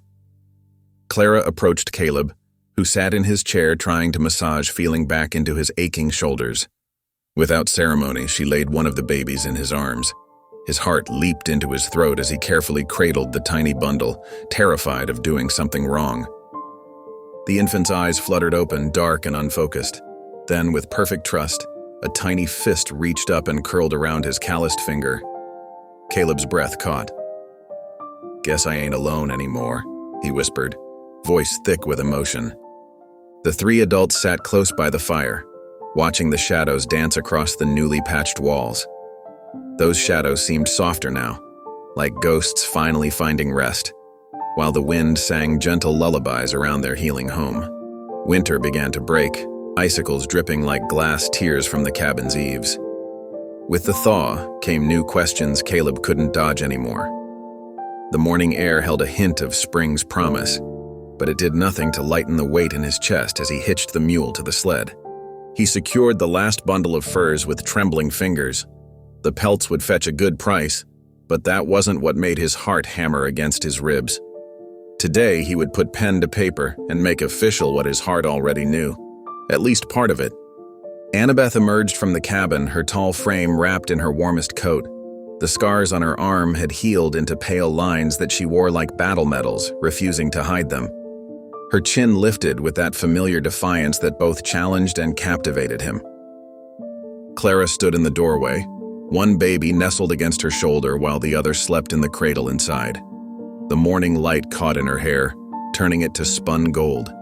She stepped forward and caught Caleb's rough hand in her soft one. "Come back to us," she whispered, her voice carrying more meaning than those simple words could hold. Caleb squeezed her fingers gently, trying to convey everything he couldn't say out loud. The sled runners cut fresh tracks through the melting snow as they made their way down the mountain. Annabeth sat beside him, straight-backed and silent, but he could feel the tension radiating from her like heat from a stove. Town emerged from the white horizon, a collection of weather-beaten buildings that seemed to huddle together against the cold. People stopped to stare as they passed, whispers following in their wake. Caleb kept his eyes forward, jaw set against the judgment in those gazes. The courthouse stood gray and imposing, its windows like stern eyes watching their approach. Inside, the air hung heavy with dust and lamplight. The clerk's pen scratched against paper like dry leaves in winter wind. Caleb's hand shook as he took the pen, the weight of it suddenly enormous. The ledger lay open before him, its lines waiting to be filled with truth, or at least the version of truth the world would accept. He wrote carefully, Caleb Ward, husband to Annabeth Ward, father to child. Each letter felt like both a promise and a betrayal. His heart ached, knowing this paper could only tell half their story, could never capture the depth of what they'd built together in that mountain cabin. Sheriff Dakin stood nearby, his weathered face unreadable as he watched. He shifted his weight, boots creaking on the wooden floor. "World don't bend easy for men like you," he muttered low enough that only Caleb could hear. keep your head low." Annabeth's jaw clenched as she added her own signature, the muscles in her neck tight with barely contained emotion. Caleb leaned close, his voice barely a whisper. "Paper don't change what we've got." Something flickered in her storm-gray eyes then, a softness that melted the iron for just a moment. She exhaled slowly, some of the tension leaving her shoulders. The ride home stretched long and quiet, broken only by the crunch of snow under the sled runners. The sun hung low on the horizon, painting the white world in shades of gold and rose. Finally, Annabeth broke the silence, her words floating like frost in the air between them. "We ain't what the world calls right." Caleb kept his eyes on the horizon, where their cabin's smoke rose straight and true against the pale sky. His answer came steady and sure. "Maybe not. But we're ours." The smoke curled upward, a promise of warmth in a world cold with judgment, drawing them home to where Clara and the babies waited, to the truth that no paper could fully contain. Spring bled green into the valley, wildflowers pushing through old snow like hope clawing through grief. The cabin stood against the brightening sky, its patched walls and new shutters a testament to survival. Inside, 2 wooden cradles rocked gently by the hearth, each groove and curve shaped by Caleb's scarred hands, each nick in the wood telling its own story of love crafted from raw timber. The cradles had taken him weeks to complete, working late into the night by lantern light, his fingers bleeding sometimes from the splinters. But the pain had been worth it. Anything for the precious lives that now filled their home with purpose. Morning light spilled across the clearing as Caleb hauled water from the creek, his muscles moving with the easy rhythm of routine. The wooden buckets felt lighter now, though they held the same weight. Perhaps he had grown stronger, or perhaps it was the sight before him that lifted his spirit. The creek water sparkled in the sunlight, cold and clear against his calloused hands as he dipped the buckets beneath the surface, listening to the gentle gurgle that had become the soundtrack to his mornings. Annabeth stretched up to hang linens on the line, her tall frame casting long shadows in the early light. The breeze caught the white sheets, making them dance like pale ghosts of winters past. Her movements held that familiar grace that still caught his breath, strength wrapped in beauty, like a mountain cat in fresh snow. Her dark hair was tied back loosely, a few strands escaping to frame her face, softened now by months of relative peace. Though she still carried her knife at her hip, some habits of protection never fading. Her shoulders no longer held the rigid tension of constant vigilance. Near the cabin steps, Clara knelt in the new grass, both babies wiggling on a worn blanket before her. Her laughter rang pure and clear as one tiny hand reached for her braid, the sound spilling across the clearing like liquid sunlight. The sound drew a rare smile from Annabeth, who paused in her work to watch. Clara's gentle fingers tickled the baby's round belly, eliciting a gurgle of delight that echoed her own happiness. The other infant kicked tiny legs in the air, face scrunched in concentration as though the blue sky above held fascinating secrets only a baby could understand. "Look at you, little one," Clara cooed, her voice warm as honey. "So strong already, just like your mama." They moved in easy rhythm through the day. Caleb split wood, Annabeth cleaned rifles, and Clara tended herb boxes along the cabin's south side. Fragrant mint and thyme promised future remedies. The baby's cries and smiles marked time, instinctively pausing all 3 adults like instruments tuned to a familiar song. Evening painted the sky purple gold as they gathered silently on the porch. Annabeth sat to Caleb's right, Clara to his left, humming to her baby. The other infant slept in Annabeth's hold, tiny fingers around her calloused thumb. The creaking steps bore witness to their once impossible contentment. Stars salted the sky as pine-scented breeze whispered through trees. Caleb felt the moment settle in his chest, solid like foundation stones. He breathed deeply, savoring the women's sweet scent mingled with earthy homestead. His mind drifted to his former self, a lonely shadow counting coins for a mail-order dream. That man seemed as distant as stars, replaced by husband, father, protector, not by courthouse law but by something deeper, written in blood defending this impossible family. Night deepened with cricket chorus and owl calls. The baby stirred but slept on, soothed by familiar mountain sounds. Finally, they rose as one, their shadows merging on the cabin wall like their lives in reality. Caleb closed the heavy door against the darkness, turning to drink in the sight before him. Two women smiled in the warm firelight, their faces soft with contentment. Two babies slept safely in their carved cradles, tiny chests rising and falling in perfect peace. The hearth fire crackled and popped, casting dancing shadows across the log walls and illuminating the simple home they'd built together. Not just the structure, but the family within it. Beyond the cabin walls, wind whispered through the pines, carrying secrets no preacher would ever bless, no sheriff would ever understand, no world beyond the ridge would ever know. The mountain had taken much from him, but in the end, it gave him everything. I believe stories like this find us for a reason. If this one touched you, please subscribe. I share a new one every day, and tomorrow's might be the one your heart's